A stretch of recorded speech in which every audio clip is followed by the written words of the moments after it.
Main hissesine. Main'de bizde 1, 2, ondan sonra 3, 4, 5, çok. 1, 2, 1, 2, 3, 4, 5 tane hissemiz var. Hisselerin her birinin, eğer fikir verirsiniz, söz başlığı var.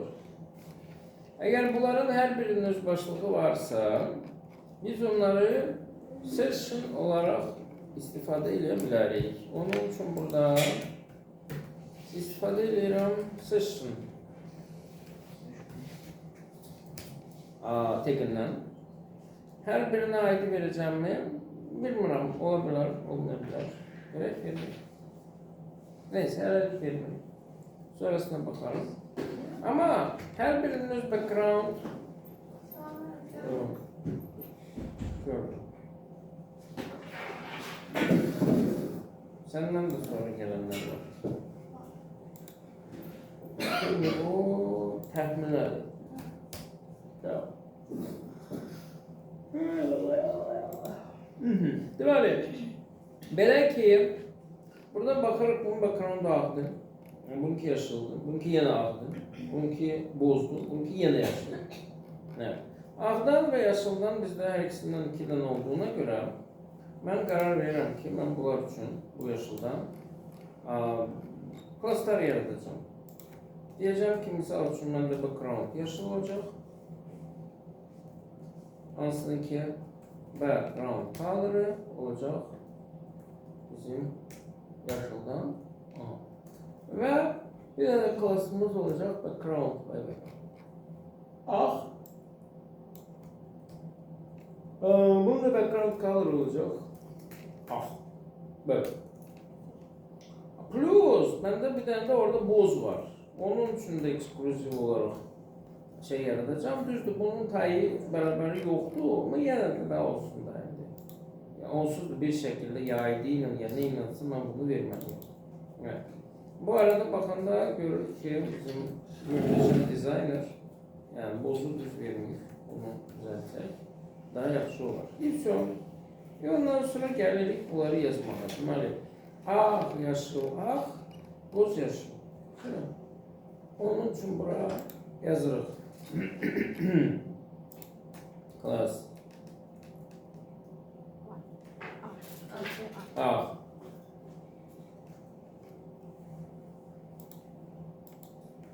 Yaşıl. Ağ. Ondan sonra boz, yaşıl. Evet, mesela. Şimdi bunların hamısında bizim belə 2 tane boşluğumuz aralarında da böylece bir xəttimiz olacaq. Bu xətti ben çok istəyərdim ki borderla verək, ama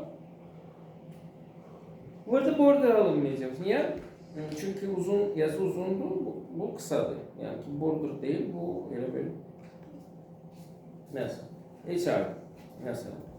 Okey? Şimdi bizim burada yukarıda bir tane H1 başlığımız var idi. O zaman bunlar olsun H2 ve aydın meseledir ki onun kırdası da onu da cüteleyeceğim.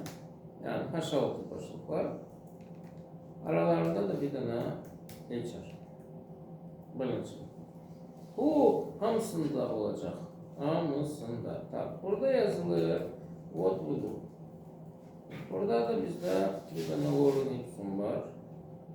Onun 2 tane şeyden, sözden ibaret. Tamam. Bunları hamısını buna da hamısını. Bunu ben yapıştırırım. Başlıkları gelin üzerinde. Deməli, burada yazılır our latest work.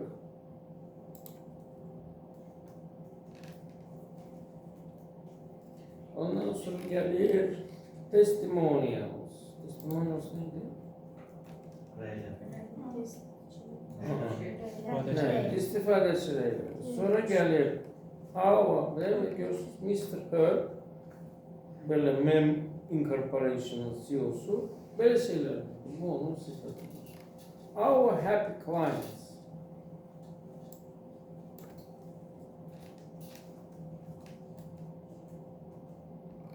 Bu arada ben neyse harası səhv yazmışım diyorsun.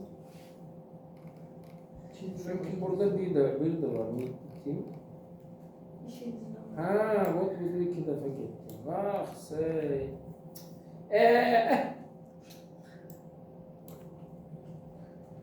Dın dın dın dın dın dın. Azlamış. Dın dın dın dın dın dın. Dın dın dın dın dın dın. Dın dın dın dın dın dın. Dın dın dın dın. Dun dun dun dun dun dun. Dun dun dun dun dun dun. Dun dun dun dun dun dun.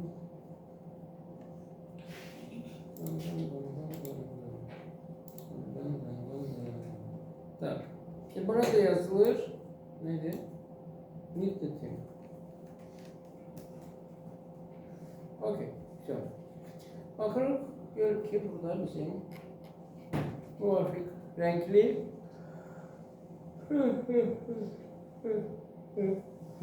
tamam.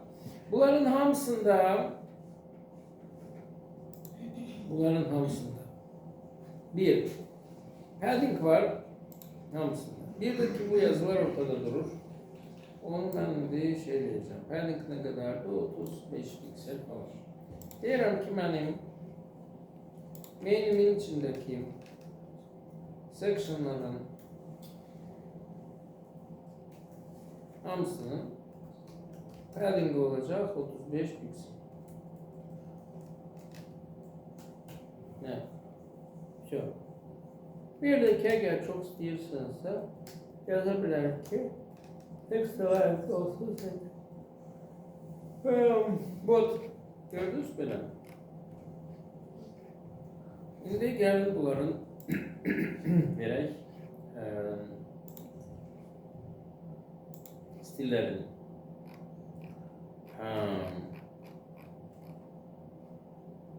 H2'den başlayalım. Bunun adı Montserrat'tı. Yazıram ki ben burada H2 tegimin font size'ı neçe yanım?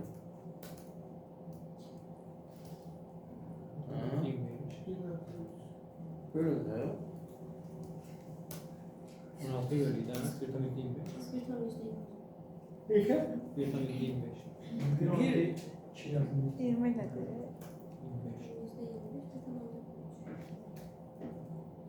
Meral? Montserrat bizde hoca var idi. Onun için ben buraya elevation yazmam. Sadece bunların hamısı olmalıdır. Hamısı büyük harf.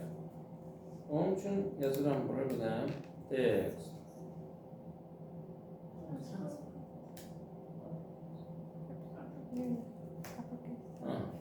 Tamam. Güzel. Sonra bunlar. Onları ben H6 yazmışım. Düzdür mü?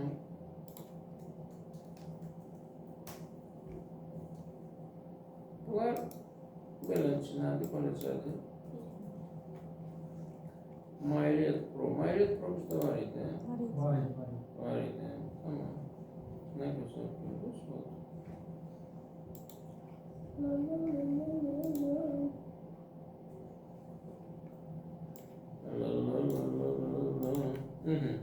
Bunun size'ı muhteşemcesinden biriydi. Font family'si Maliyet Pro'du. Rengi bundandı. Font text align bize lazımdı. Yes. Okay. Evet. Şimdi bir tane de HR var. HR diyelim. HR'ın neyi var bizde? HR'ın yani birincisi 2 pikseldi bu. HR bizde 2 piksel. Yani background'ı verebilir, border'ını verebilir.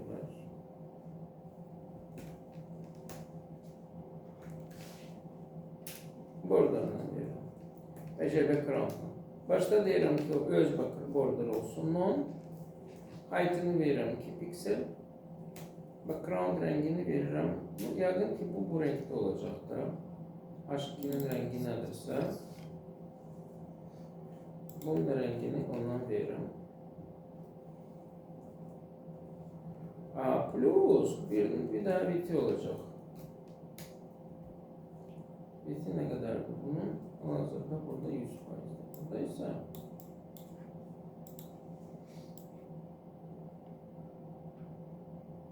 ...43 piksel. Ne uyandık, ne uyandık. Okey. 43 piksel olsun. Başka? Mercin altı olmalıdır ki ortada olsun. Tamam. Şu bu da möhtəşəmcəsinə gözəl. Yani indi padding verə bilərsiniz. Bu uca necə deyirlər, optionaldır. Vermək olar. 13 piksel burada şey var. Yani onu birbaşa burada verebiliriz. Yukarıdan aşağıdan bize mercin versin. Çok süper. Ama gör ki burada bu görsənsə də burada misal üçün burası hiç okunmur. Onu seçmemişten qabaq çok çətin okunur. Niye? Çünkü rengi uygun değil. Rengi belədir ki, bakın fikir verir ki ağların ve bozların üstünde bunun rengi bozdu. Tamam. Ama yaşlıların üstünde bunların rengi boz değil. Ayrı cür renk var. Tamam. Onun için neceləcək? Ne bilmeyeceğiz. Ya, bunun buradaki rengi bundan. Ya, ben deyirəm ki, klası background yaşıl elementinin içinde olan H2'nin rengi olacak böyle. Tamam. Yaşılın içindeki H6'nın rengi olacak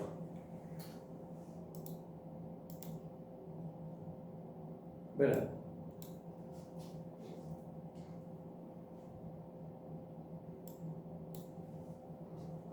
Bir daha da HR'ımız qalıb. Bunun rengi ise olacak böyle. Bu color değil, bu background. Bunun color'ı olmuş. Şu bakırıq. Şu gör ki çiçek gibi. Görürsünüz ağların ve bozların rengi bozdu. Yaşılın üstündekilerin ise yaşıl. Ve minimum kod yazmışıq ki falan filan. Okay. Yaxşı. Şimdi başladık bizim birinci section. Burada biz ne görürük? Birincisi bunun içerisinde o kadar da ben demezdim ki bizim grid her hansı bir əhəmiyyət kəsb ediyor. Çünkü burada bu dardı, burada bu genişti, burada bu ne bileyim Allah bilir nədir. Yani böyle de falan yansı yani. Hiç demezdim ki bu nasıl gridlere bağlı olan bir dizaynlarla bile mutlu çekip koyuyor. Onun için ben bunları yani gridden elemeyeceğim. İnceleyeceğim, işleyeceğim. Yani bakacağım ne var ne yok. Onu görmeyeceğim. Ne görürük burada? 3 tane sütun görürük. Her bir sütunda bizde var şekil, başlık, ondan sonra nasıl yazı ve link, bölümü. Düzdür mü? Yani onları biz article diyebiliriz. Eğer bunlar yan yani sütun formasında yer alırsa birinci növbədə biz nə qaymalıyıq? Birinci növbədə biz böyle onları ümumi bir dilin içerisine almalıyıq. Ondan sonra da ben burada article yaratacağım. Her birine diyeceğim ki bunlar misal için pol olsun. Yani hiç lazım değil aslında böyle. Pol mu? Niye? Çünkü bilmiyorum. Lazım değil. Bilmiyorum. 3 tane bundan da olacak. Okey. Her birinin içerisinde bu şekil böyle bir hak hesabının içerisindedir. Onun için o hak hesabı divle eləyəcəm. Adını koyacağım mesela. Mesela icon bilmem. Icon'u götürəcəyiklər fontosundan. Fontosun bize lazım olacak. Böylece diğerini götürmek.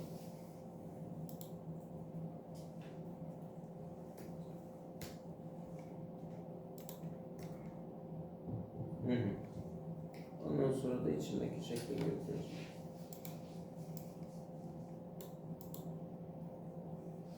Nedir bu? Kamera.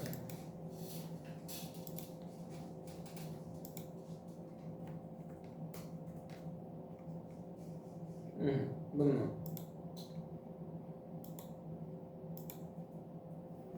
Bu gelecek bunun içine.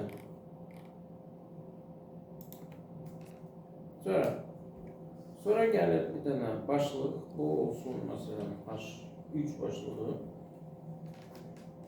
İçinde yazılır. Lorem ipsum. Ondan sonra olur bir tane metin.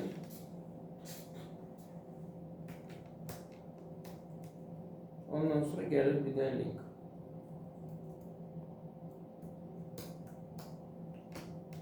İçinde yazılır learn more. Yok. Ve bunların bende olacak 3 tane. Hamısı eyni olduğuna göre ben bunu sadece kopyalayacağım.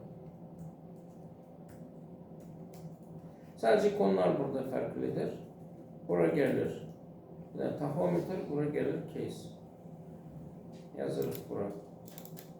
Tahometre.